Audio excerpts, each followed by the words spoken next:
Ini adalah rahasia tengah malam. Beranikah kau mendengarnya?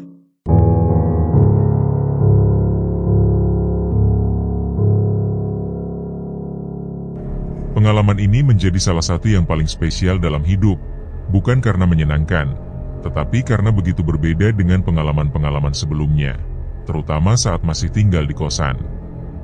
Kala itu, sempat muncul keinginan untuk mencoba tinggal di kontrakan bersama teman-teman satu kampus, dengan pertimbangan bahwa biaya hidup akan lebih ringan jika dibagi bersama. Setiap bulan, kontrakan yang dipilih harus dibayar sebesar Rp700.000, sudah termasuk biaya listrik, meskipun air masih harus ditanggung sendiri. Formasi kami terdiri dari 4 orang laki-laki.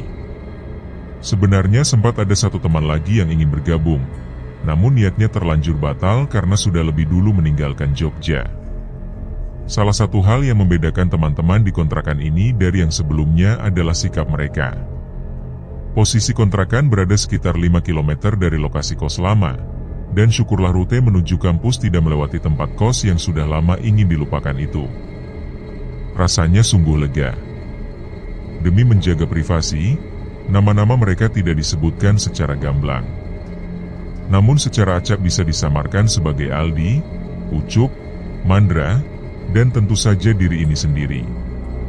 Kami semua laki-laki muda yang penuh semangat, berlagak brengsek, dan mencoba peruntungan dengan hidup bersama di sebuah kontrakan yang ternyata berakhir dengan kisah yang tidak terduga. Mereka adalah teman-teman terdekat selama di kampus, menjalani hari-hari sejak semester pertama, hingga pada akhirnya memutuskan untuk meninggalkan semuanya. Meski sering tertawa dan bersenang-senang bersama, kenyataannya lebih banyak susahnya. Bahkan terkadang timbul keheranan, mengapa bisa bersahabat dengan orang-orang seperti mereka. Namun di balik sifat mereka yang aneh, ada satu hal yang membuat hubungan ini terus terjaga, yaitu sikap saling membantu dalam kondisi sesulit apapun, meskipun kenyataannya hidup kami memang selalu dalam kesusahan setiap hari. Suatu hari, saat sedang bersantai berempat di bawah pohon sambil menikmati camilan, tiba-tiba muncul gagasan dari salah satu dari kami untuk mulai mencari kontrakan bersama. Gagasan itu sempat memicu perdebatan, karena ada yang setuju dan ada yang masih ragu. Setelah melewati banyak diskusi dan pertimbangan yang memakan waktu hingga berbulan-bulan, akhirnya keputusan bulat pun diambil. Kami semua sepakat dan berhasil mendapatkan sebuah rumah kontrakan yang terletak di kawasan perkampungan. Meski tidak sepenuhnya seperti kampung karena masih banyak pepohonan, rumah itu cukup luas dan terdiri dari 3 kamar. Sayangnya, harus berbagi kamar dengan Aldi, yang dikenal sebagai sosok penakut. Meski demikian, kehadirannya cukup membuat tenang, karena setidaknya ada teman untuk mengobrol sebelum tidur. Setelah segala sesuatunya siap, kami berangkat bersama menuju kontrakan untuk bersih-bersih dan membawa semua barang dari kosan. Saat berpamitan dengan penghuni kos lama yang penuh kenangan menyeramkan, muncul beragam ekspresi dari mereka, ada yang terlihat sedih, ada pula yang tampak senang. Proses memindahkan barang-barang dari meja, pakaian, televisi, hingga komputer ke mobil pick-up memang terasa sangat merepotkan, dan inilah salah satu alasan mengapa sebelumnya begitu malas untuk pindah.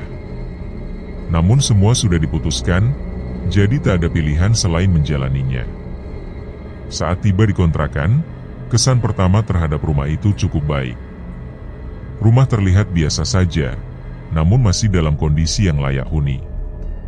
Satu-satunya kekurangan hanyalah pada bagian genteng yang terdapat lubang kecil. Hal yang lebih mengejutkan ternyata baru diketahui belakangan, yaitu lokasi di belakang kontrakan yang berbatasan langsung dengan kebun dan pemakaman. Fakta ini baru terungkap setelah cukup lama tinggal di sana. Saat survei rumah, diri ini memang tidak ikut serta karena harus menghadiri mata kuliah tambahan. Segalanya dipercayakan pada teman-teman, yang pada awalnya sangat diyakini, namun pada akhirnya justru membuat diri ini menyesal. Awal tinggal di kontrakan terasa sangat menyenangkan. Tidak ada gangguan, tidak ada kejadian aneh, dan hidup seolah berjalan sempurna. Rasanya begitu lega karena tak ada lagi teror dari makhluk tak kasat mata yang sebelumnya sering menghantui. Hampir 2 bulan berlalu tanpa gangguan, hingga suatu pagi, kabar duka datang dari rumah sebelah kontrakan. Seorang kepala keluarga yang tinggal di sana dikabarkan meninggal dunia. Tidak ada yang tahu pasti penyebabnya, dan karena tidak ingin terlalu mencampuri urusan orang lain, kami hanya datang untuk menyampaikan belasungkawa.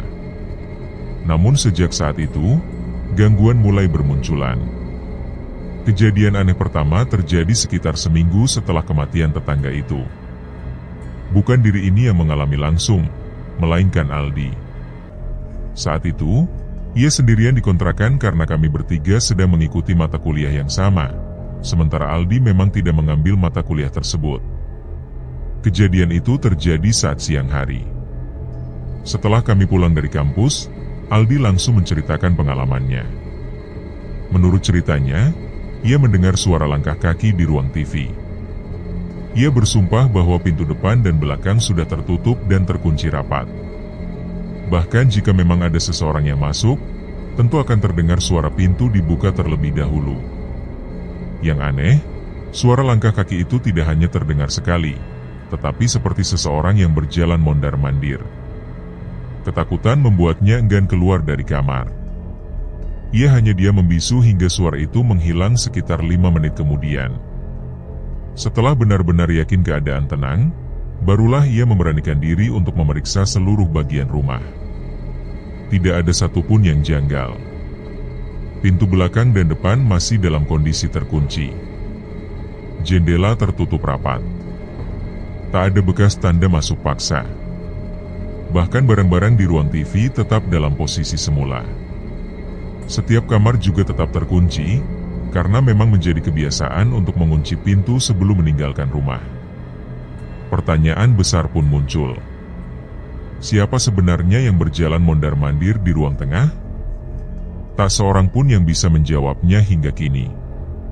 Kejadian itu sempat membuat diri ini merasa putus asa karena seolah kembali mengalami gangguan makhluk halus, seperti yang pernah terjadi di kos lama. Untuk mengalihkan pikiran, kami memutuskan untuk menonton film bersama di ruang TV. Namun, wajah Aldi tetap terlihat pucat dan tidak tenang. Yang membuat suasana semakin mencekam, kejadian serupa tidak hanya terjadi sekali. Meskipun tidak setiap hari, suara langkah misterius itu muncul sewaktu-waktu, seolah makhluk tak kasat mata itu hanya datang ketika ia menginginkannya. Selang 3 hari, aku akhirnya mengalami sendiri kejadian yang selama ini hanya kudengar dari cerita teman-teman. Kejadiannya terjadi sekitar tengah malam, mungkin pukul 12, saat semua penghuni kontrakan sudah masuk ke kamar masing-masing. Kami memang harus bangun pagi untuk kuliah, sementara aku belum juga merasa mengantuk. Aku memilih duduk di ruang TV, menikmati tontonan sendirian. Aldi yang duduk di sampingku bahkan sudah terlelap dengan mulut terbuka seperti sungai yang siap meluap. Aku sudah berusaha memejamkan mata, berharap bisa ikut tertidur, namun nyatanya rasa kantuk tak kunjung datang. Aku kemudian memutuskan untuk membuka ponsel dan bermain media sosial, dengan harapan rasa bosan bisa mengundang kantuk. Sayangnya, hal itu justru membuat mataku semakin segar. Lalu secara tiba-tiba, aku mendengar suara langkah kaki yang terdengar dari dalam ruang TV. Awalnya, aku mencoba berpikir positif. Mungkin saja itu suara Mandra atau Ucup yang hendak ke kamar mandi. Namun ada satu hal yang terasa janggal. Jika memang mereka keluar kamar, seharusnya aku mendengar suara pintu kamar yang terbuka. Tapi malam itu tidak terdengar suara apapun selain langkah kaki yang misterius. Pikiranku mulai kacau, karena kejadian seperti ini sudah cukup sering kualami.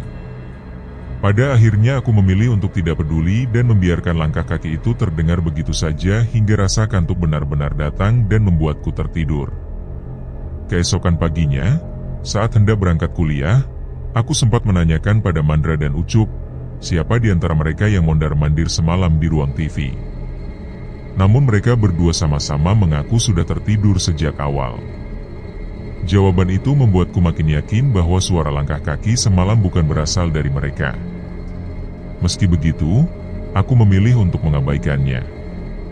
Sesampainya di kampus, Aldi langsung menghampiriku dengan nada penasaran, seolah ingin memastikan sesuatu. Namun aku memilih untuk tak terlalu menanggapi karena aku tahu, Biasanya satu gangguan hanya permulaan sebelum gangguan lainnya datang menyusul. 3 minggu setelah kejadian itu, sesuatu yang lebih aneh kembali terjadi di kontrakan kami. Tiba-tiba saja muncul bau bangkai yang sangat menyengat dari arah dapur. Kami semua sempat mengira bahwa mungkin itu bangkai tikus atau binatang lain. Kami pun mulai mencari sumber bau tersebut bersama-sama. Namun meskipun kami sudah membongkar semua bagian dapur, kami tak menemukan apapun. Satu-satunya tempat yang belum kami periksa hanyalah plafon bagian atas. Kebetulan ada satu bagian plafon yang berlubang. Karena tubuh Mandra lebih kecil dibanding kami, maka dialah yang kami minta untuk naik dan memeriksa.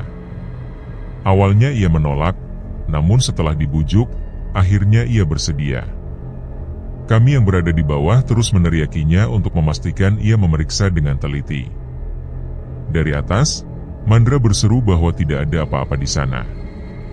Aku bahkan memintanya untuk mengecek ulang karena bau bangkai itu sangat menyengat.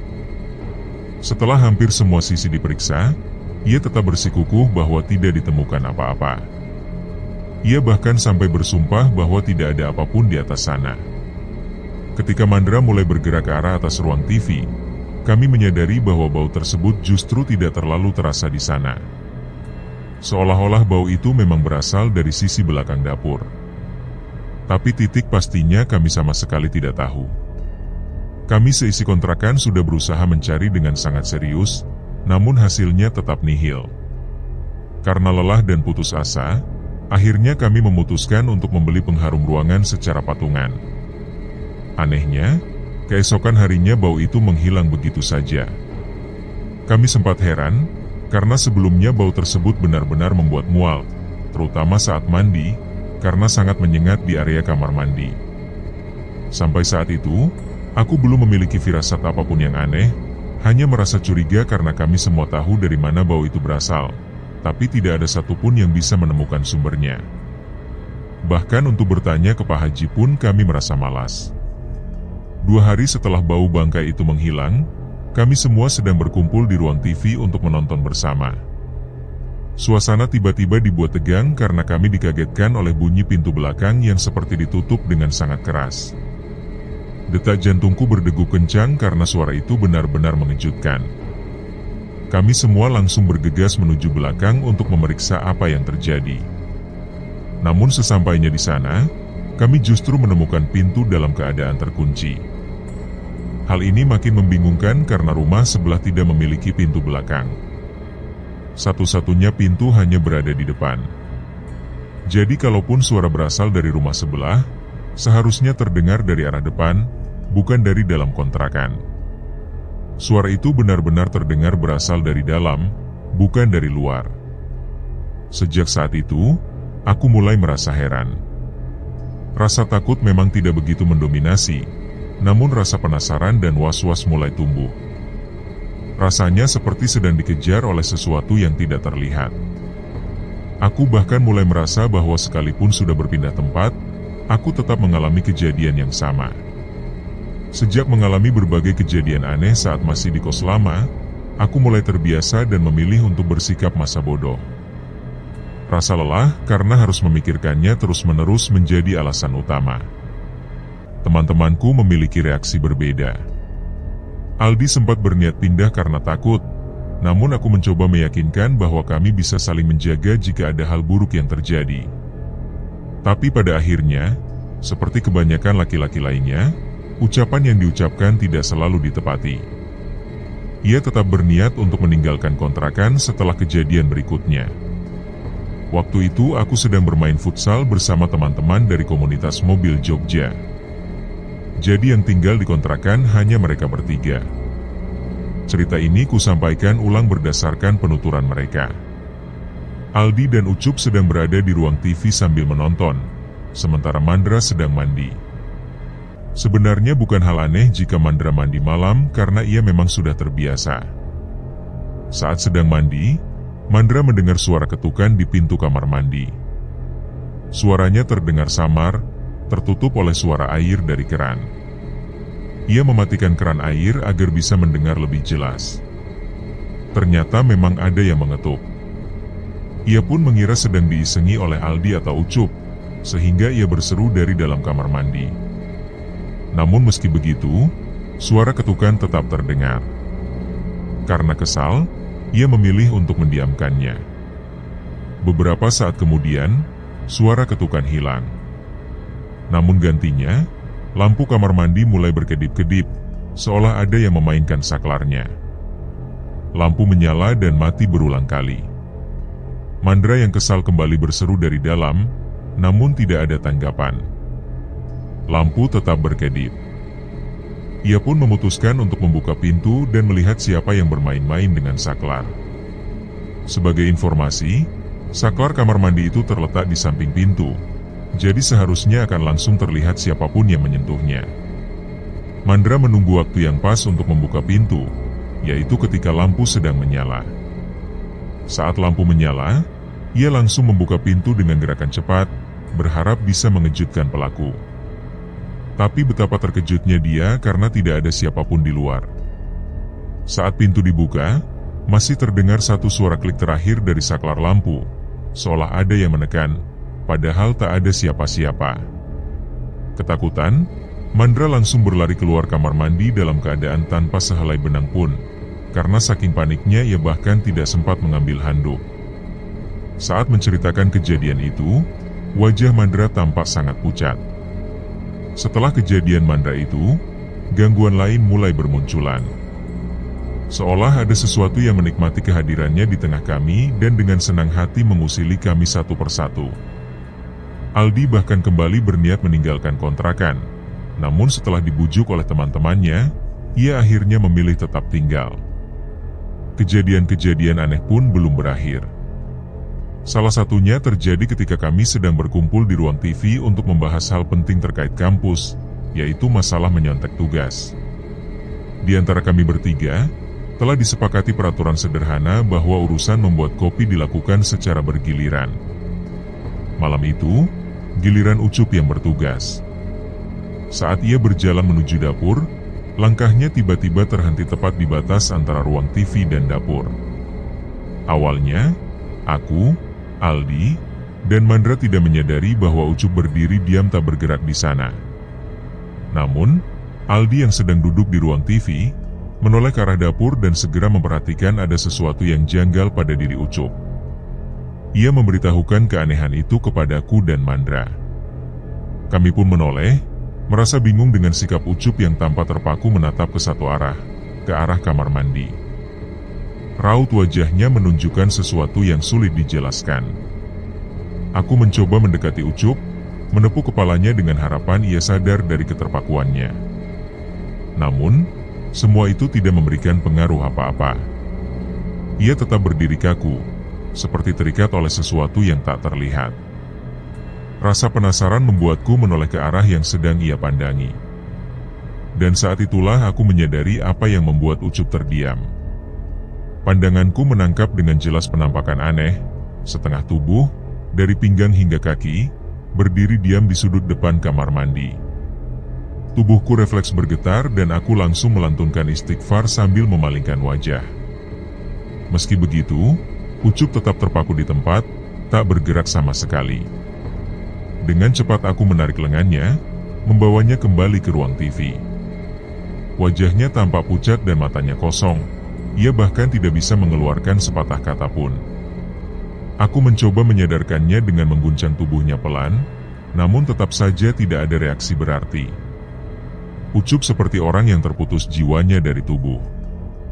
Mandra dan Aldi, yang penasaran dengan kejadian itu, berusaha mengintip ke arah dapur, ingin mengetahui apa yang sebenarnya terjadi hingga membuat Ucup seperti itu. Tapi aku segera melarang mereka dengan tegas, karena tidak ingin membuat situasi menjadi lebih buruk. Cukup satu orang yang terguncang, aku tidak ingin harus menangani 3 sekaligus.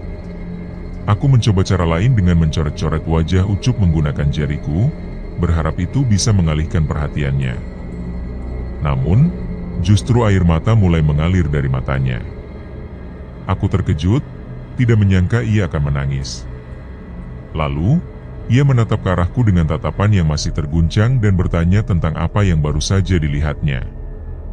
Aku mencoba menenangkannya, meyakinkan bahwa semua baik-baik saja dan tidak perlu dipikirkan lebih lanjut. Sementara itu, Aldi dan Mandra masih tampak kebingungan, penasaran dengan apa yang sebenarnya aku dan Ucup lihat. Setelah kondisi Ucup sedikit tenang, aku mengajak semuanya keluar dari kontrakan. Kami memilih pergi ke Burjo. Di jalan, pikiranku berkecamuk. Aku bingung, apakah sebaiknya menceritakan apa yang kulihat bersama Ucup, atau justru menyimpannya sendiri.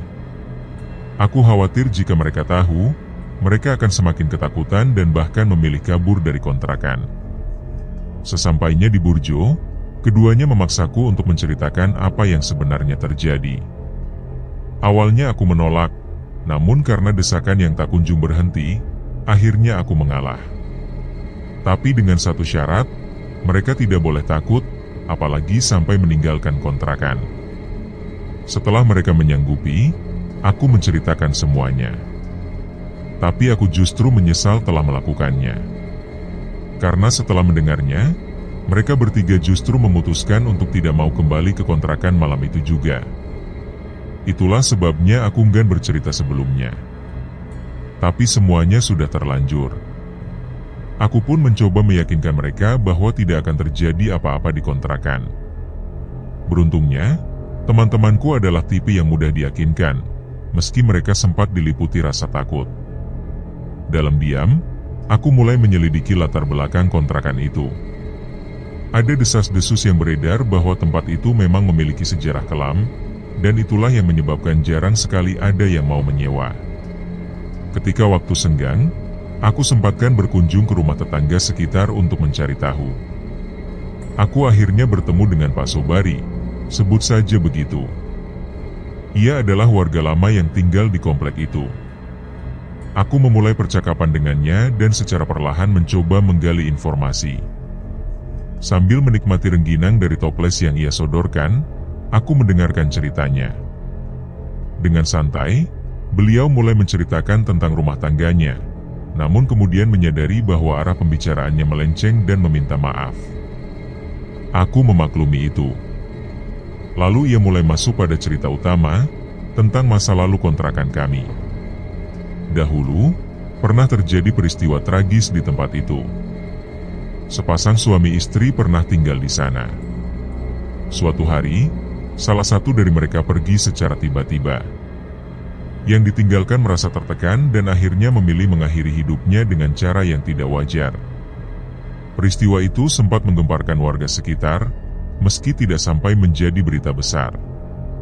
Setelah kejadian itu, beberapa mahasiswa pernah menempati kontrakan, termasuk perempuan. Namun mereka tidak bertahan lama. Aku semakin penasaran. Saat bertanya alasan mereka pindah, Pak Sobari menjelaskan bahwa bukan karena gangguan makhluk halus, melainkan karena diusir oleh warga. Selanjutnya, ada pasangan suami istri yang tinggal bersama anak mereka yang masih berusia 2 tahun. Setiap malam, anak itu menangis tanpa henti. Warga sekitar pun merasa kasihan. Menurut orang pintar, anak itu diganggu oleh makhluk tak kasat mata. Dalam sebulan, mereka akhirnya pindah. Sejak saat itu pula, suasana di sekitar menjadi mencekam setiap malam. Biasanya warga masih banyak yang beraktivitas hingga jam 7 malam, tapi sekarang hampir tak ada yang berani keluar rumah. Anak-anak muda yang dulu suka nongkrong pun lenyap dari jalanan. Pak Sobari menyebutkan, bahkan ada warga yang sedang ronda malam, dan saat melintasi kontrakan kami, mendengar suara tangisan. Anehnya, suara itu bukan perempuan seperti biasanya, melainkan suara laki-laki menangis. Mendengar kisah itu, bulu kuduku langsung berdiri. Yang lebih mengejutkan, pemilik kontrakan tidak pernah memberitahu masa lalu tempat itu. Mungkin takut tidak laku disewa. Tak heran jika harga sewanya sangat murah, ternyata memang ada rahasia besar yang disembunyikan. Setelah cukup puas mendengar cerita Pak Sobari, aku pamit pulang. Malam semakin larut dan perutku pun sudah kenyang meski hanya makan nasi dan rengginang. Dalam perjalanan pulang, pikiranku masih dipenuhi rasa takut. Jujur saja, aku mulai merasa tidak nyaman tinggal di tempat itu.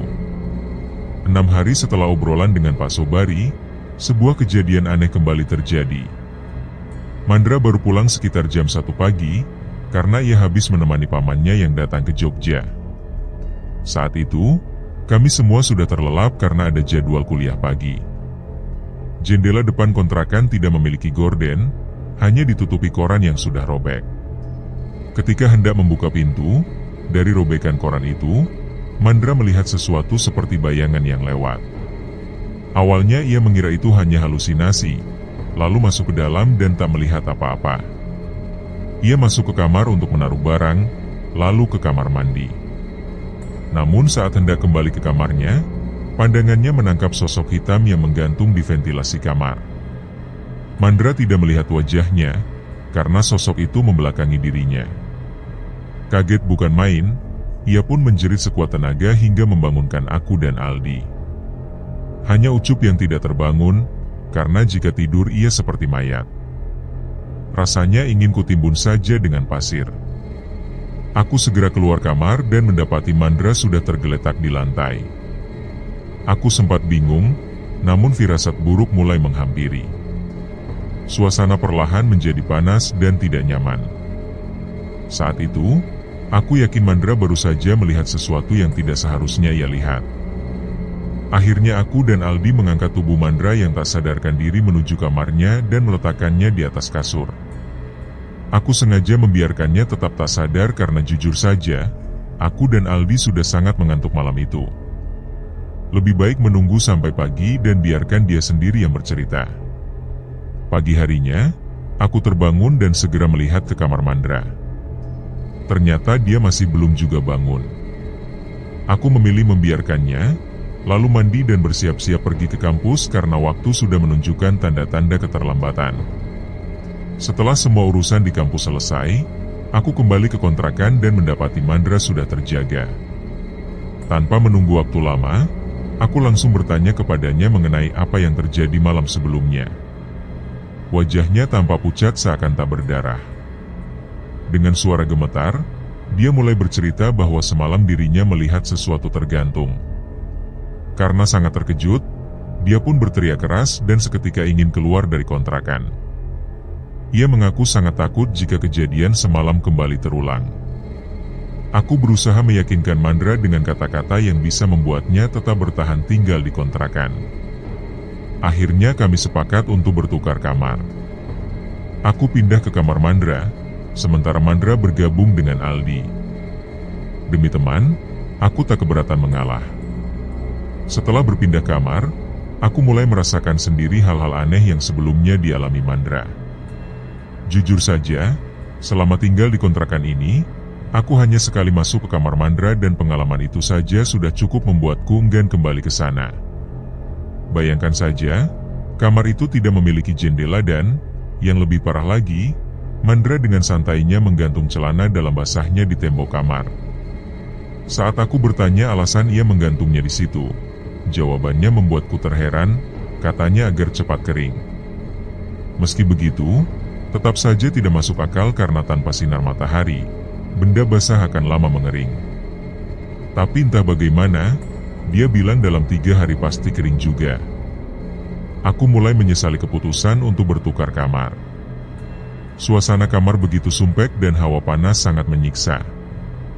Saking panasnya, aku sampai mengatur kipas angin di tingkat paling tinggi agar terasa lebih sejuk. Tapi yang terjadi justru tak terduga, kipas itu malah melayang ke atas seperti helikopter. Karena tak tahan, akhirnya aku memasang AC.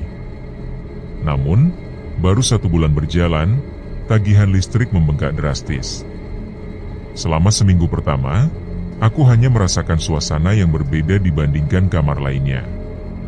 Tiap malam, selalu terdengar suara seperti ada yang memukul tembok dari luar, tapi karena sering terjadi, aku sudah terbiasa dan tak terlalu menghiraukannya. Namun, ada satu kejadian aneh yang sangat membekas, dan itu terjadi sebulan setelah aku tidur di kamar tersebut. Setiap pukul 1 dini hari, gagang pintu kamar selalu bergerak, seolah ada seseorang yang mencoba membukanya tapi tidak jadi. Pada awalnya, aku mengira salah satu anak kontrakan hendak masuk namun mengurungkan niat. Karena hal itu terjadi secara berulang setiap malam selama seminggu, rasa penasaran mulai tumbuh dalam benakku. Malam berikutnya, aku memutuskan untuk menunggu dan memperhatikan. Saat waktu menunjukkan pukul 00.30, aku mulai mengawasi gagang pintu. 5 menit berlalu, kemudian 10 menit, dan seterusnya. Namun aku malah ketiduran. Malam selanjutnya, aku kembali menunggu dengan persiapan yang lebih matang, secangkir kopi dan sebatang rokok. Aku berhasil tetap terjaga hingga pukul 3 pagi, tapi tak ada satupun gerakan di gagang pintu malam itu. Karena rasa ngantuk yang tak tertahankan, malam berikutnya aku tidak menunggu lagi. Sebagai gantinya, aku meletakkan ponselku di depan pintu dalam posisi merekam, hanya untuk memastikan apa yang sebenarnya terjadi. Saat itu, aku mulai merekam pada pukul 00.55 dan mengarahkannya ke pintu. Aku tak peduli memori penuh atau tidak, yang penting rasa penasaranku harus terjawab. Keesokan paginya pukul 8, aku bangun dan langsung mengecek ponsel. Anehnya, posisi ponsel yang semula berdiri kini sudah dalam keadaan terjatuh. Aku mencoba berpikir positif, mungkin saja ponsel itu terpeleset sendiri. Ketika aku mencoba menyalakannya, ponsel tak kunjung menyala. Aku sempat panik, mengira ponselku rusak, namun ternyata hanya kehabisan baterai. Setelah mengisi daya dan mandi, aku kembali membuka galeri untuk melihat hasil rekamannya. Apa yang aku lihat membuat tubuhku lemah seketika. Pada menit-menit awal rekaman, suasana hening, tak ada apa-apa. Namun memasuki menit keempat hingga kelima, terdengar suara aneh seperti seseorang yang sedang menggeram. Ketika video mencapai menit ke-6 hingga ke-9, rasa merinding menyelimuti seluruh tubuhku. Di balik pintu, terlihat sosok hitam berdiri diam menatap ke arah kamera. Sosok itu muncul perlahan dari bayangan yang samar menjadi semakin jelas hingga tampak hitam pekat. Ia tidak bergerak sedikit pun, tapi tatapannya terasa menusuk. Langsung saja aku mempercepat videonya, dan sosok itu menghilang tepat pada menit ke-9:05 detik. Saat itu juga, aku meletakkan ponselku. Meskipun hari masih pagi, bulu kuduku sudah berdiri. Aku yang ketakutan tak ingin kehilangan bukti, segera memindahkan video dari ponsel ke laptop menggunakan fitur cut dan menyimpannya ke folder video. Meski telah melihat video itu berulang kali, aku masih merasa ragu untuk menceritakan hal tersebut kepada teman-teman kontrakan. Aku takut mereka akan ketakutan atau malah menganggapku aneh. Namun, pada suatu sore saat kami berkumpul di ruang TV, aku tanpa sengaja keceplosan menceritakan semuanya. Seperti yang kuduga, mereka tidak percaya. Tapi aku yakin memiliki buktinya. Aku segera mengambil laptop dan membuka folder video untuk menunjukkan rekaman itu. Namun saat file diklik, muncul pesan bahwa video tidak bisa dibuka. File tersebut rusak. Padahal sebelumnya video itu sudah berhasil diputar beberapa kali. Aku mendadak dianggap berbohong oleh mereka. Aku sendiri masih tidak percaya bagaimana bisa video itu menjadi korup. Mungkin karena aku memindahkannya dengan opsi cut, bukan copy. Sejak saat itu, Mandra dan yang lainnya mulai menjauhiku. Mereka berpikir aku hanya ingin menakut-nakuti. Padahal, tidak ada gunanya aku menakut-nakuti mereka yang penakut. Tapi lucunya, jika ada hal aneh yang terjadi lagi di kontrakan, mereka tetap larinya kepadaku. 3 makhluk penakut itu memang menjengkelkan. Ngomong-ngomong, aku masih ingat dengan Pak Sobari. Di balik kumis panjangnya yang mengingatkanku pada polisi India, ternyata beliau juga memiliki kemampuan melihat hal-hal yang tak kasat mata. Hari Minggu, aku tiba-tiba terpikir untuk lari pagi. Keinginan itu hanya muncul 1 tahun sekali, mungkin setara dengan bulan puasa. Aku hanya berlari di sekitar perumahan karena tidak ingin terlalu jauh. Saat melewati rumah Pak Sobari, aku melihat pintu rumahnya terbuka tanpa ada siapapun di sana. Tiba-tiba, seorang anak kecil muncul dari balik pagar dan mengagetkanku. Setelah kejadian itu, aku diminta mampir ke rumahnya. Lumayan, disuguhi kopi meskipun tanpa gula. Rasanya pahit luar biasa, seperti minum racun serangga. Tapi katanya beliau memang tidak suka manis. Setelah aku protes, ternyata kopi yang kuseruput itu adalah milik beliau, bukan untuk tamu. Kami kembali mengobrol dan membahas kejadian aneh di kontrakan. Pak Sobari sepertinya tahu kami memang sedang diganggu. Saat kutanya kenapa beliau bisa tahu, ternyata jawabannya karena aku sendiri yang bercerita barusan. Katanya, warga sekitar juga sering diganggu oleh penghuni tak kasat mata dari kontrakan tersebut. Pernah suatu malam, ketika kontrakan sedang kosong, ada warga yang melihat seseorang masuk ke kontrakan. Padahal, semua orang tahu tidak ada siapa-siapa di sana. Sosok itu terlihat masuk begitu saja dan langsung menghilang ke dalam bangunan. Sontak, orang itu lari tunggang langgang. Aku pun melanjutkan perjalanan pulang ke kontrakan. Tapi belum jauh melangkah, Pak Sobari kembali memanggilku. Katanya, kopiku belum diminum. Aku hanya bisa menghela napas dan membiarkannya. Kalau memang harus ditaruh di kulkas agar menjadi agar-agar, ya silakan saja. Sejak saat itu, pertemuanku dengan Pak Sobari menjadi lebih sering. Aku menyadari bahwa suatu waktu aku akan sangat membutuhkan bantuannya. Banyak misteri yang masih belum terpecahkan di rumah kontrakan itu, seperti bau yang sebelumnya sempat muncul, lalu hilang, kemudian datang kembali. Namun, kali ini aroma tersebut terasa berbeda, jauh lebih mengganggu, seperti bau anyir darah yang menyengat. Seperti sebelumnya, bau itu kembali berasal dari dapur.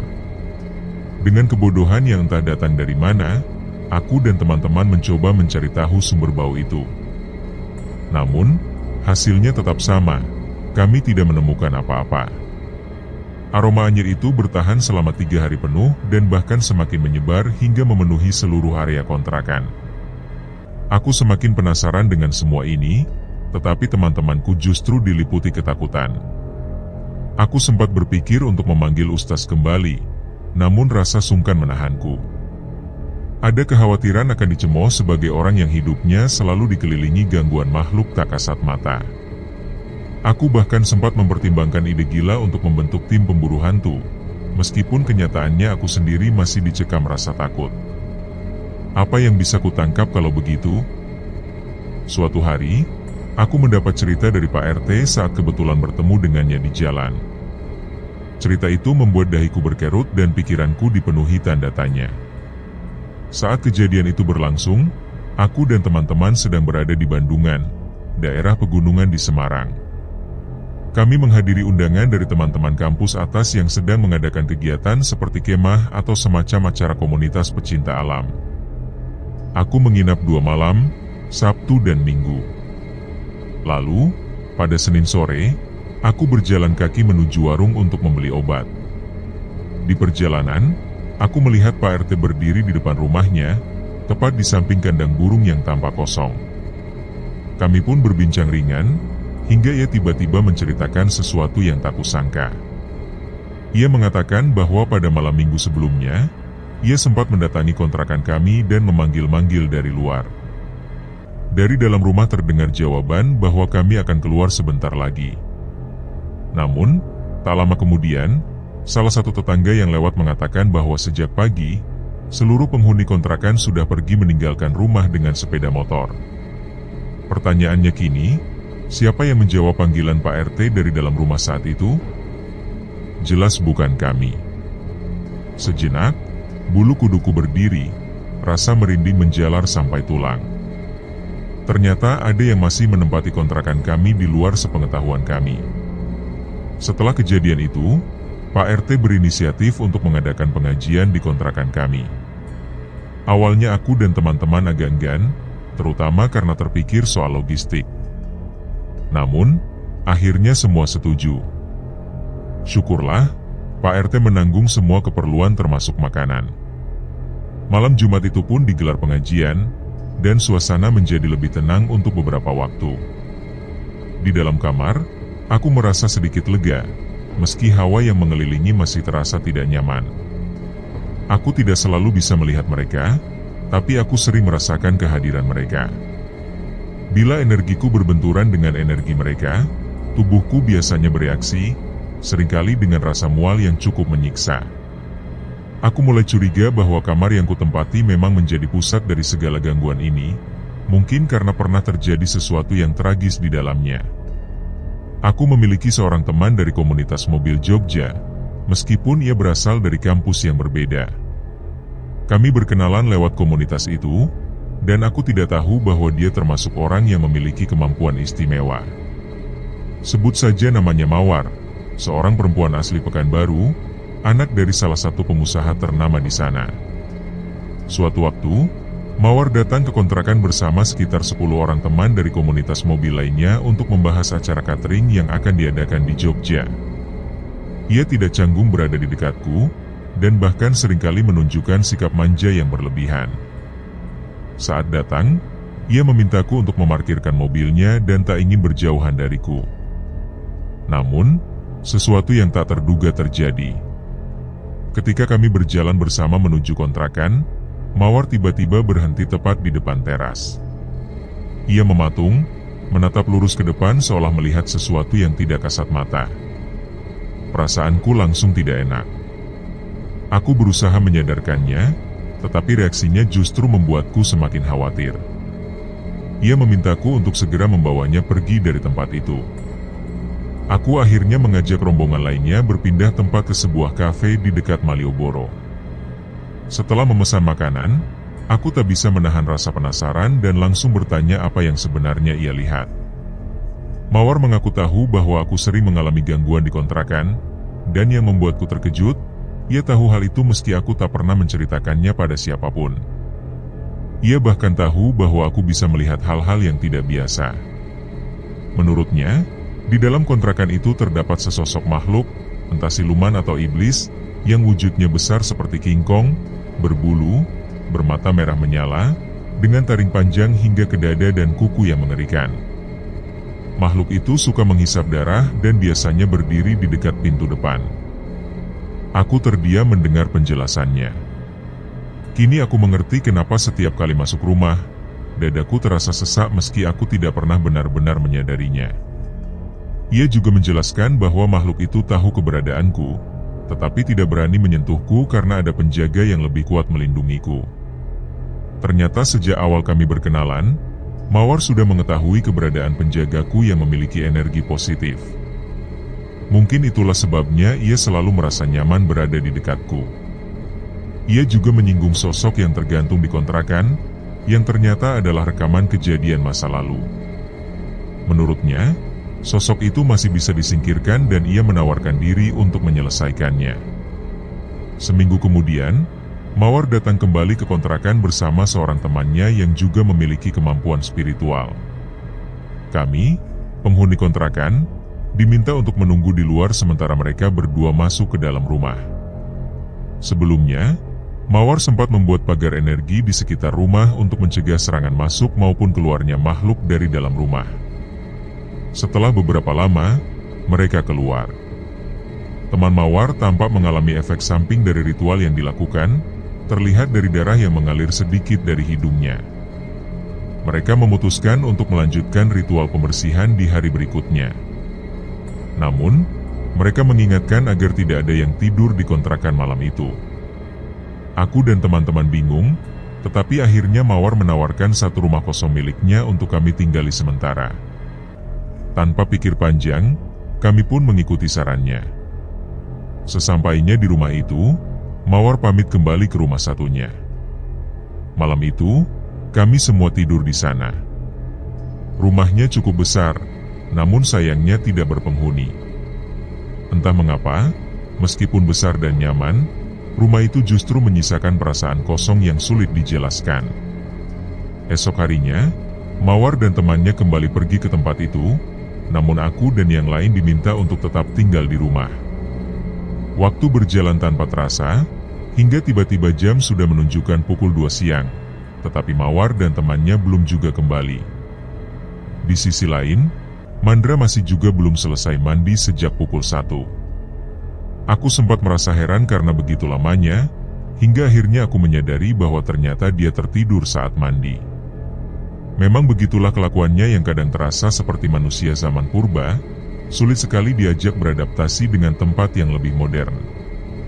Tak lama setelah itu, Mawar menghubungiku. Ia mengatakan bahwa acara badut sudah selesai, namun temannya mengalami luka dalam. Aku sontak merasa khawatir dan bertanya bagaimana keadaannya sekarang. Mawar menjawab bahwa dia sedang dalam perjalanan menuju kontrakan bersama sopirnya. Dari semua sahabatku, dia adalah salah satu yang tidak pernah menyusahkanku. Kami memang sering mengalami kesulitan di kontrakan, tapi Mawar tetap setia mendampingiku. Ketika akhirnya mereka tiba di kontrakan, temannya Mawar sudah tidak ada lagi di sana. Keadaan terasa berubah dan kabarnya, sosok yang menjadi raja dari para gangguan gaib itu pun juga telah lenyap. Namun sayangnya, anak buah dari sosok tersebut masih banyak yang berkeliaran. Hal itu membuatku waspada, sebab kemungkinan untuk mengalami gangguan lagi tetap ada, walaupun katanya tidak akan sesering sebelumnya. Aku pribadi mencoba tetap santai, tetapi 3 orang temanku terlihat sangat kerepotan menghadapi situasi itu. Dalam benakku sempat terlintas, kalau memang takut, mengapa mereka tidak sekalian saja membersihkan semua gangguan itu hingga tuntas? Namun aku sadar, tenaga kami sudah terkuras habis. Sosok yang kami hadapi bukanlah entitas sembarangan, melainkan salah satu dedemit yang memiliki kekuatan cukup besar. Pernah terpikir juga untuk meminta bantuan dari seorang penjaga gaib, tetapi masalahnya, tidak ada satupun dari gangguan itu yang berani menyerangku secara langsung. Mereka seakan menghindari konfrontasi denganku. Meski begitu, keberadaan yang belum sepenuhnya hilang itu masih sesekali menampakkan dirinya. Aku pernah mengalami salah satu kejadian siang hari, saat sedang sendirian di kontrakan. Saat itu, teman-temanku sedang sibuk mengurus pembayaran kuliah dan karena merasa mengantuk, aku pun memutuskan untuk tidur siang. Aku tak ingat pasti jam berapa waktu itu, namun yang kuingat adalah aku terbangun secara tiba-tiba tanpa sebab yang jelas. Aku tidur menghadap ke arah pintu yang sengaja kubiarkan terbuka agar angin dari luar bisa masuk. Saat membuka mata, pandanganku langsung tertuju ke arah pintu. Karena baru saja bangun, penglihatanku masih agak buram. Secara samar-samar, aku melihat sosok berwarna gelap yang menggantung di ambang pintu. Bentuknya menyerupai manusia dan makin lama, wujudnya semakin jelas. Wajahnya tampak menyeramkan, tanpa bola mata, lidahnya menjulur keluar, dan kepala itu miring ke arah kanan. Aku sangat terkejut dan merinding hebat membayangkan seseorang yang mati tergantung dan tidak diterima arwahnya. Untungnya, saat aku benar-benar sadar, sosok itu telah menghilang.